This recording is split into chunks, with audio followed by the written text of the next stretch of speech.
Mungkin kita menginjak lebih lanjut terkait dengan tujuan nih Pak Catur.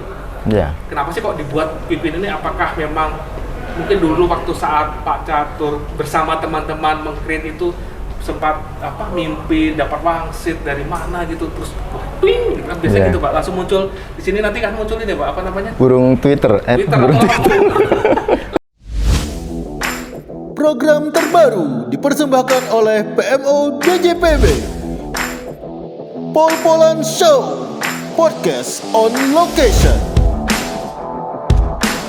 Kita sambut host kita, Bang Kumis. Assalamualaikum warahmatullahi wabarakatuh. Salam sejahtera buat kita semua. Om Swastiastu, Namo Buddhaya, salam kebajikan. Selamat siang rekan-rekan Sobat Transformasi dan pemirsa Pol-Polan. Kita bertemu kembali di acara podcast Pol-Polan, podcast on location. Dan pada siang hari ini kita berada di lobi Direktorat Pelaksanaan Anggaran. Salah satu UIC yang akan mengusung Quick Win di tahun 2023 ini, yaitu Quick Win Dashboard Fiskal Regional. Rekan-rekan sekalian, selamat siang dan semoga teman-teman semua sehat selalu. Dan pada siang hari ini kita kehadiran dua narasumber yang sangat super sekali. Di tengah super sibuknya beliau berkenan untuk hadir bersama kita untuk bersama-sama mendengarkan penjelasan Quick Win terkait dengan dashboard fiskal regional. Nah, sebelumnya kami akan menyampaikan kata-kata mutiara kepada rekan-rekan semua. Biasanya kan pantun nih teman-teman. Nah, pada kali ini edisi spesial karena hari ini kita akan menghadirkan dua narasumber sekaligus karena kebetulan Quick Win-nya adalah join. Nah, perlu kita sampaikan kata mutiara. Yaitu Vincent van Gogh pernah berkata, hal-hal besar dilakukan oleh serangkaian hal-hal kecil yang disatukan. Nah, itu sebagai pengantar kami. Dan berikut kami panggilkan narasumber kita, yaitu Bapak Abdul Qobir dan Bapak Catur Eri Prabowo. Kita berikan aplaus buat mereka berdua. Selamat siang Pak Qobir. Selamat siang. Luar biasa. Sehat Pak? Alhamdulillah, luar biasa baik. Siap. Selamat siang Pak Catur. Selamat siang Bang Kumis. Ya, oke. Oh iya, lupa saya. Saya juga lupa mengenalkan diri sebenarnya ini. Pol-Polan kali ini juga dibawakan oleh saya, Yogi Bekti Swasana, yang dikenal sebagai Bang Kumis di acara Pol-Polan. Nah, Pak Catur dan Pak Qobir, kita siang kali ini kebetulan nih di lingkungan Direktorat Pelaksanaan Anggaran nih, tempatnya cukup representatif dan luar biasa karena kita sengaja nih untuk membuat podcast on location Pol-Polan di tempat di mana para UIC berada, dan kita di lobi pelaksanaan anggaran nih di Direktorat Pelaksanaan Anggaran. Mungkin nanti akan ada seliweran, nah itu karena mungkin ada banyak pegawai yang beraktivitas pada siang hari ini. Dan pada siang hari ini kita akan mengkulik Pak Qobir dan Pak Catur terkait dengan Quick Win kita, yaitu dashboard fiskal regional. Nah, kan seperti kita ketahui bersama rekan-rekan semua, Direktorat Pelaksanaan Anggaran ini memiliki dua Quick Win, dan salah satunya adalah Quick Win Dashboard Fiskal Regional. Dan siang hari ini kita akan mengulik bersama Pak Catur dan Pak Qobir. Kebetulan Pak Catur ini saat ini sebagai UIC-nya beliau menjabat sebagai Kepala Seksi Pengelolaan Data dan Pengembangan Sistem Informasi Pelaksanaan Anggaran, dan juga sebagai atau sebagai support di teman-teman SITP. Bersama kita juga hadir Pak Abdul Qobir. Beliau saat ini sebagai Kepala Subdirektorat Pengelolaan Sains Data dan Sistem Informasi Perbendaraan. Cukup panjang juga Pak ya jabatannya nih. Sepanjang namanya Pak Qobir juga nih. Begitu Pak Catur jawabannya panjang banget nih Mas. Kayak kereta ya. Kereta jegi-jegi-jegi-jegi-juk gitu. Nah, teman-teman semua, kita akan mulai nih untuk mempersingkat waktu. Izin Pak Qobir, saya akan ke Pak Catur dulu nih untuk akan mengulik. Sudah siap Mas Catur? Nah, karena kita akan berbicara terkait dengan percaturan Quick Win, jadi sesuai dengan namanya Pak Catur ini, Quick Win Dashboard Fiskal Regional. Nah, ini dari namanya ini cukup, boleh dikatakan cukup seksi nih Pak. Kalau boleh dikatakan, ini merupakan salah satu Quick Win yang ditunggu rekan-rekan nih, rekan-rekan kantor vertikal dan juga di teman-teman yang bergulat terkait dengan fiskal regional. Nah, mungkin bisa dijelaskan nih Pak, dengan latar belakang dan juga definisi Quick Win Dashboard Fiskal Regional. Monggo Pak, silakan Pak. Baik, terima kasih Pak Bang Kumis ya. Siap, Bang Pol. Jadi memang dashboard fiskal regional ini latar belakangnya mungkin karena pengembangan peran daripada Dijen Perbendaraan ya. Jadi di mana kita kan ada peran sebagai RCE, Regional Chief Economist. Nah, untuk menjalankan peran RCE itu sebenarnya kuncinya kan kebutuhan data dan informasi ya. Nah, ngelihat peran itu, kami akan masuk mensupport melalui pembangunan DFR ini, di mana nantinya DFR ini merupakan suatu sistem yang menyajikan data dan informasi mengenai dua data informasi utama, yaitu fiskal dan perekonomian. Fiskal dan Perekonomian. Oke. Nanti fiskalnya di breakdown lagi, ada APBN, APBD. Perekonomian, APBD juga ya, APBN dan APBD. Ya. Kemudian yang perekonomian kita breakdown lagi, ada indikator makro sama indikator kesejahteraan. Nah, itu mau kita coba gabungkan dalam suatu sistem yang kita sebut DFR ini, yang nantinya untuk kebutuhan manajerial maupun tim teknis yang di Kanwil untuk dalam menyusun KFR maupun ALKO yang merupakan pilar-pilar RCE. Betul. Mungkin seperti itu. Secara singkatnya seperti itu Pak ya, walaupun secara singkat tapi panjang tadi Pak ya ternyata ya. Tapi itulah sesuai namanya ya. Oke Pak Catur, luar biasa tadi udah dijelaskan rekan-rekan terkait dengan definisinya, ada terkait dengan data, beberapa data tadi Pak ya. Yang menarik tadi juga selain APBN ini juga ada data APBD-nya nih Pak. Nah ini luar biasa, nanti mungkin terkait dengan data nanti kita akan mengkulik lebih lanjut dengan ahlinya data nih dari teman-teman atau dari Direktur SITP bersama Pak Kobir. Nah mungkin kita menginjak lebih lanjut terkait dengan tujuan nih Pak Catur.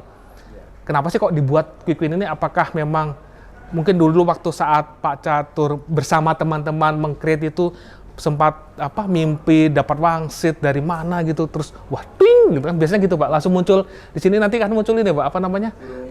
Twitter atau lampu. Lampu yang akan muncul tujuannya nih, kenapa tergerak untuk membuat dashboard ini. Monggo silakan Pak Catur. Iya, jadi memang karena saya juga pernah di Kanwil ya, di Kanwil Perbendaharaan. Nah, itu memang tantangannya untuk melaksanakan peran ini kan sebenarnya kan seperti yang sering disebut ya, emas sekarang itu adalah data. Nah, memang untuk menyusun suatu kajian dalam hal ini KFR seperti yang pernah saya alami itu, memang tantangannya kebutuhan data. Gimana memperolehnya? Kalau setelah memperoleh mungkin lebih nyaman karena untuk pengolahan kita udah banyak tekniknya ya. Tapi untuk kebutuhan data ini yang masih kesulitan. Nah, kami tujuannya ini membangun DFR ini, harapannya nanti kebutuhan data itu di sini satu atap DFR ini. Karena walaupun namanya dashboard, tapi sebenarnya bukan sekedar tampilan grafis dashboard. Karena dia di dalam dashboard ini ada juga nanti semacam menu open data ya Pak Kobir ya. Open data. Jadi dia bisa tarik data yang kalau kita biasa sebut tuh diolah di pivot gitu ya. Dari situ menu tadi. Jadi ada untuk manajerialnya dashboard maupun untuk yang tim teknis. Data-data yang bisa diunduh dan diolah lebih lanjut gitu. Berarti nanti mungkin bisa nanti di Pak Kobir nih Pak, yang terkait dengan data tadi yang diolah tadi itu. Data tadi yang diolah itu ditarik di dalam dashboard, berarti nanti bisa dikelola Mas ya, bisa diolah gitu ya. Diolah di mungkin kalau kita biasa di Excel ya, di pivot table gitu-gitu deh. Nanti pivot table ya. Diolah kemudian penyajian dalam bentuk grafis dan slide presentasi gitu. Oke. Tadi juga disebutkan untuk mendukung RCE nih Mas. Ya. Nah RCE tadi Pak Regional Chief Economist ya. Nah itu berarti akan banyak data terkait dengan beberapa hal yang mendukung untuk implementasi RCE betul Mas ya? Ya. Oke. Nah menarik nih teman-teman semua. Nah kemudian tadi juga Mas Catur menyampaikan terkait dengan dampak untuk Quick Win ini kan nanti tidak hanya di kita saja ya. Nanti mungkin kira-kira dampaknya itu kemana Mas untuk dampak untuk penggunaan Quick Win dashboard ini? Oh usernya nanti usernya ya. Nah kami memang mimpinya itu minimal internal perben. Jadi di kantor pusat, unit-unit eselon 2 kantor pusat maupun kantor vertikal, Kanwil dan juga KPPN. Bahkan kalau mau lebih luas lagi, kami mimpinya bisa digunakan oleh unit eselon 1 lain di luar DJPB dalam lingkup Kemenq. Bahkan sampai nanti kalau kalangan akademisi atau masyarakat umum bisa akses ke dashboard itu. bisa masyarakat umum ya? Bisa. Mahasiswa gitu bisa ya? Rencananya ke depannya itu, cuma untuk yang tahun ini karena baru ya pengembangan, kita juga nanti lihat responnya seperti apa, baru kemudian nanti kita kembangkan lebih lanjut ke arah sana, Bang Kumis. Oke, siap. Berarti tadi juga akan dikembangkan ke arah yang lebih luas ya. Ya. Nah, oke, mungkin berikutnya kita akan mengulik lebih lanjut nih ke teman-teman di Direktorat SITP nih Pak Kobir. Nah, kira-kira sampai dengan saat ini untuk mensupport apa yang disampaikan Pak Catur tadi, apa nih Pak kira-kira dari teman-teman SITP? Mungkin bisa dijelaskan atau mungkin bisa diceritakan secara gamblang nih, karena di sini kemarin juga banyak yang bertanya nih Pak terkait dengan apa ya bentuk dari dashboard ini. Monggo Pak, silakan Pak. Oke, terima kasih Mas Yogi ya. Mas Catur tadi sudah menjelaskan apa latar belakangnya, tujuannya, siapa penggunanya dan seterusnya. Maka bagaimana ini sebenarnya terkait dengan peran dari SITP. Tentunya sebagai unit penunjang di dalam informasi dan sistem informasi maupun sains data, kita berkewajiban untuk bisa memenuhi user di Direktorat Pengelolaan Anggaran. Mereka menyampaikan user requirement kepada kita, jadi mereka membuat apa saja yang dibutuhkan. Kalau KFR yang sudah ada bentuknya kan dalam bentuk tulisan ya. Betul. Kemudian bagaimana ini bisa langsung dinikmati atau bisa langsung dilihat terkait data yang ada di KFR itu tidak harus dibaca tapi berbicara. Nah, itu adalah tugas dari kami memahami apa yang mereka minta dan kami penuhi. Nah, untuk memenuhi itu semua, pertama tentunya kami harus memahami dulu ya apa yang Pak Catur, apa yang Pak Catur inginkan. Kita harus memahami data understanding-nya namanya. Jadi di situ kita melihat data yang ada di kita. SITP kan tempatnya tumpukan ribuan data. Jadi kita mengidentifikasi tuh apa saja data yang mereka butuhkan. Oh, user requirement seperti ini, datanya berarti ambil yang ini di tempat kita. Nah, kemudian kita juga harus menentukan sumber datanya harus valid. Dari mana sumber datanya? Data yang ada di kita sudah ada di SPAN, OMSPAN atau di dalam APBN, atau harus mengambil dari pihak luar. Mungkin dari BPS ya. Mungkin dari Bank Indonesia. Dari situ kan sifatnya data itu macam-macam, ada yang terstruktur, unstructured, dan kita nanti mengidentifikasi itu ya. Setelah itu melihat sumber data yang valid, nah baru kita nanti melihat mengalirkan datanya itu dari tempatnya infrastruktur ya, itu nanti kita olah menjadi sebuah data. Ya, data yang tadinya berbicara gitu ya.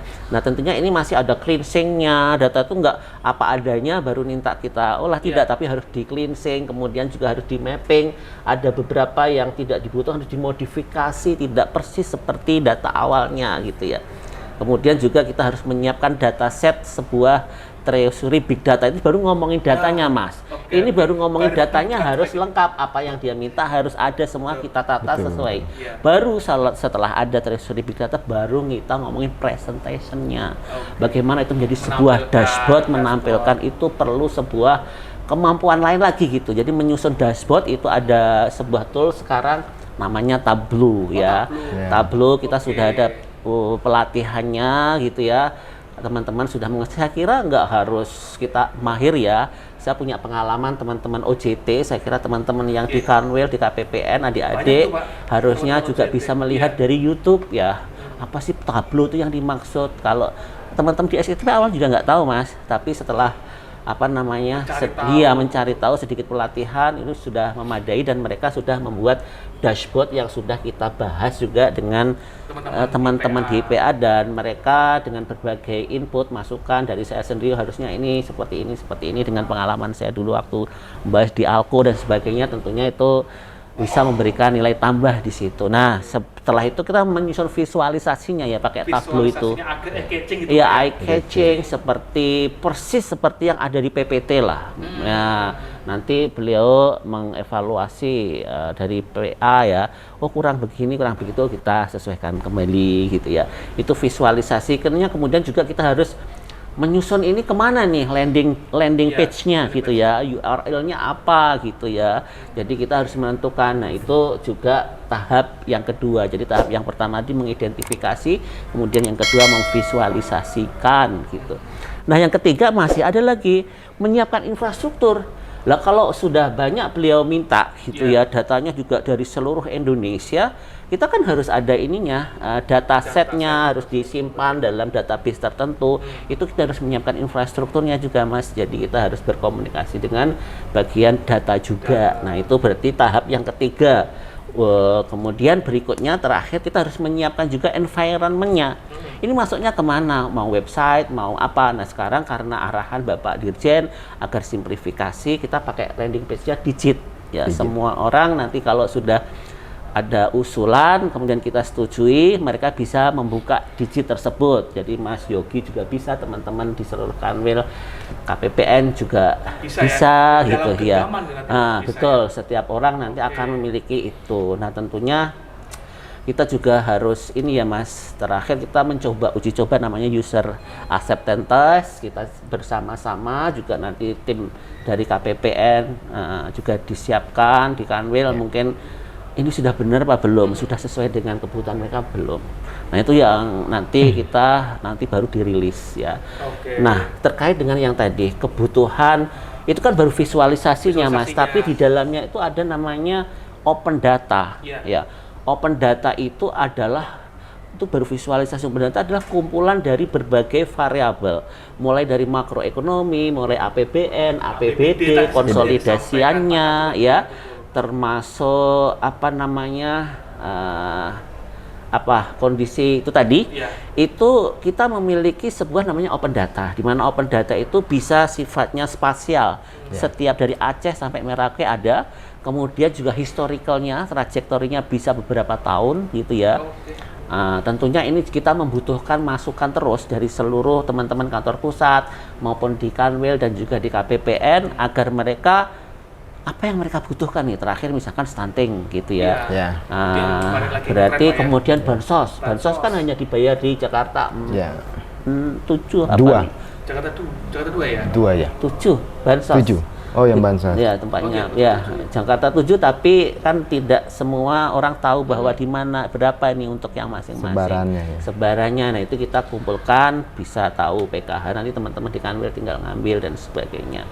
Jadi harapannya ke depan semua orang bisa mengakses data tersebut, tidak harus membuat nota dinas, minta dulu data falas ke PKN, habis dari PKN masih ke tempat saya, nanti berbalik lagi. Artinya mereka secara mandiri memilih fit yang dibutuhkan, sehingga mereka pada saat menganalisis KFR maupun ALKO di tempat masing-masing kita sudah sediakan. Nah ini perlu peran serta juga dari teman-teman Kanwil, KPPN, kantor pusat untuk memberikan masukan kepada kami data apa yang Anda butuhkan, sehingga pada saat analisis bisa gitu ya. Luar biasa nih Pak, tadi penjelasan. Tapi ngomong ini masih aneh Pak, ini ada hidangan yang sedang disediakan panitia. Monggo disilakan disambi Pak. Makasih. Mari kita sambil. Masih ada ya? Bisa ada. Oh di balik laptop. Kalau nggak teh jahe, teh tubruk ini Mas ya. Monggo teman-teman semua, sebangsa dan setanah air, kita ngopi dulu. Mari ngopi. Tapi rasanya kopi. Oke. Aduh. Emang siang-siang di anaknya ngeteh. Nikmat. Tadi kalau Pak Kobir nyampaikan mungkin ini ya, nanti akan pepatah itu akan ada yang menyatakan bahwasan katakan dengan cinta, itu mungkin nanti akan berubah jadi katakan dengan data. Luar biasa kan, tadi datanya sungguh banyak nih Mas Catur tadi ya dengan Pak Kobir ya. Nah tadi juga disampaikan ada satu tahapan yang user requirement ya, apa yang diminta Mas Catur disampaikan ke timnya Pak Kobir, diolah. Nah pada saat menyampaikan tuh ada nggak kira-kira yang misalnya pada saat menyampaikan keinginannya itu agak perlu effort gitu Pak, untuk pengalaman dari teman-teman SITP itu ada nggak gitu seperti itu Pak, untuk yang harus ini ya butuh effort yang cukup besar gitu misalnya tuh Pak? Justru kadang-kadang malah dari arahan atau kebutuhan itu dari user sendiri kadang-kadang tidak terlalu jelas, tidak tahu kadang-kadang apa yang mereka butuhkan. Lawong minta aja nggak tahu yang diminta gitu Iya. kan. Nah sehingga tetapi kita perlu membantu juga, jangan-jangan dari segi IT system kita justru memahami dari berbagai pengalaman sebelumnya, arah sebelumnya itu, dan tentunya ini searah juga dengan arahan Pak Dirjen agar teman-teman di SITP itu memahami proses bisnis, sehingga pada saat teman-teman di PA, di BLU, di tempat lain membutuhkan, kita diskusinya Bisa nyambung, respon, maksudnya gitu. oh ini ya, Iya. gitu. Jadi karena Iya. dia paham secara proses bisnis, kalau secara IT udahlah nggak perlu diragukan teman-teman itu, tinggal kan Juara. pembahasannya itu. Tapi kadang-kadang malah kita juga memberikan masukan sebaiknya mungkin begini ya, harus diperbaiki juga, tapi user requirement-nya supaya dokumentasinya bagus. Kayak gitu, seperti Kesimpulannya itu. mungkin Iya. harus ada saling Iya, berisi ya, karena berdiskusi. beriringan seia Istilahnya sekarang. kalau saya bilang tuh banyakin ngobrol. Ngobrol. Nah, banyakin ngobrol. Ngopi, Pak. Ngopi, ngobrol. Ngopi-ngopi masih. Ngoceh juga boleh ya. Iya. Ngopi-ngopi masih. Iya. Bisa nih Pak. Menarik nih, tadi juga Pak Catur tadi juga menjelaskan ada data-data dari BPS Pak ya, dari luar ya. Dari luar itu berarti betul. Berarti kita ada kerjasama gitu Pak ya dengan BPS atau gimana Pak kalau data-data gitu tuh? Ya, jadi memang dengan kan kita tadi kebutuhannya dua data utama ya, yaitu fiskal sama perekonomian. Iya. Nah, begitu yang perekonomian ini kan dia dua data besar itu kan indikator makroekonomi dan indikator kesejahteraan. Memang ini kami dengan SITP itu sumbernya kebanyakan dari BPS ya. Oke. Di Kemenku sendiri, BPS Pusat. BPS Pusat. Nah, di Kemenku sendiri sebenarnya udah ada PKS-nya dengan BPS, dengan pihak BPS, tapi di PKS itu yang kami coba telusuri ada beberapa komponen data yang kebutuhan untuk DFR belum termaktub dalam PKS. Oh. Tapi itu nggak apa-apa jadi payung, PKS-nya jadi payung, nanti kami tetap koordinasi dengan SITP dan BPS ya Pak Kobir untuk mendapatkan data-data yang dari BPS tadi. Tantangannya juga itu karena periode waktu. Karena antara data dan progres realisasi APBN fiskal, sisi fiskal, itu kan lag waktunya beda. Kita data ada harian, belanja ya, SPM, SP2D, sementara kalau data-data indikator perekonomian kan ada yang triwulanan, bulanan, atau mungkin semesteran dan seterusnya. Oke. Sip. Menarik nih Pak. Nah, mungkin yang terakhir nih Pak, kira-kira bisa dinikmati kapan nih Pak Kobir untuk yang dashboard fiskal regional nih? Prosesnya sampai dengan saat ini sudah dalam Iya. proses ini ya, untuk Ini kan ya masuknya apa dalam- di iya, ujung. Masuknya kan quick win ya. Iya. Nah, quick win itu sebenarnya maksimal kan Desember. Betul. Tapi kalau saya sih, menurut saya harusnya bisa lebih cepat lebih baik. Jangan sampai Desember, kapan makainya? Kalau Ya. bisa ya Oktober, ini apa nih, Ya. bulan September. September. Oktober nanti ya kalau bisa gitu ya. Jadi udah bisa rilis Oktober sehingga teman-teman bisa menikmati, bisa memberikan feedback kembali. Masih ada ruang waktu 2 bulan, 3 bulan memperbaiki. Jangan sampai ini hanya untuk quick win tapi tidak berguna atau kurang berguna. Tapi harusnya ini sebagai sebuah bentuk langkah fase 1 lah kalau Pak Betul. bilang, nanti kedepannya tambah lagi penyempurnaan. Ya itu sesuai lah dengan apa values kita kan yang terakhir. Oke, Betul, Pak. luar biasa teman-teman semua.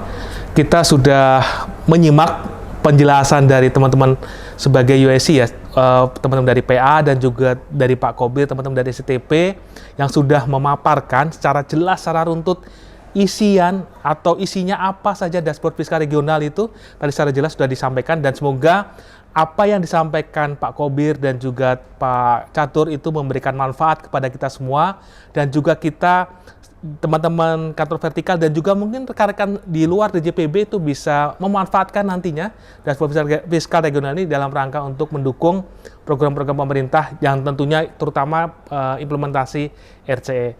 Baik, terima kasih teman-teman semua. Dan sebelum kita tutup, mungkin ada satu closing statement dari Pak Kobir atau dari Pak Catur. Kami silakan, atau mohon dukungan ataupun apapun kepada teman-teman pemirsa di seluruh Indonesia. Kami persilakan mungkin dari Pak Kobir dulu. Oke, yang pertama saya kira teman-teman memiliki selalu ada curiosity untuk memberikan ide-ide apa untuk bisa menyempurnakan kebutuhan data dalam KFR maupun dalam open data. Sampaikan kepada kami. Nah, itu berarti bentuk dari kebutuhan Bapak Ibu sekalian. Kalau nanti sudah dirilis, Coba juga berikan masukan penyempurnaannya seperti apa. Bisa lewat hai, bisa juga lewat nota dinas Nadin. Nanti kita berusaha menyempurnakan. Bisa juga bersama ditembuskan kalau penyempurnaan untuk KFR bisa dengan PA gitu. Oke. Saya kira itu ya Terima lebih. kasih Pak Koben. Dari Mas Heri? Kalau saya satu kalimat, trust us, data works. Wits, wah. Singkat padat berisi ya. Baik, rekan-rekan semua, terima kasih atas kehadirannya Bapak Kobir dan Pak Catur atas kehadiran pada siang hari ini yang telah memberikan pencerahan kepada kita semua. Dan akhir kata, saya Yogi Bekti Swasana atau Bang Kumis mengucapkan terima kasih. Assalamualaikum warahmatullahi wabarakatuh. Salam sejahtera buat kita semua. Om Santi Santi Om. Namo Buddhaya. Salam kebajikan. Dan kita sampaikan salam transformasi kita. Salam transformasi. Berubah butuh kita. Terima kasih.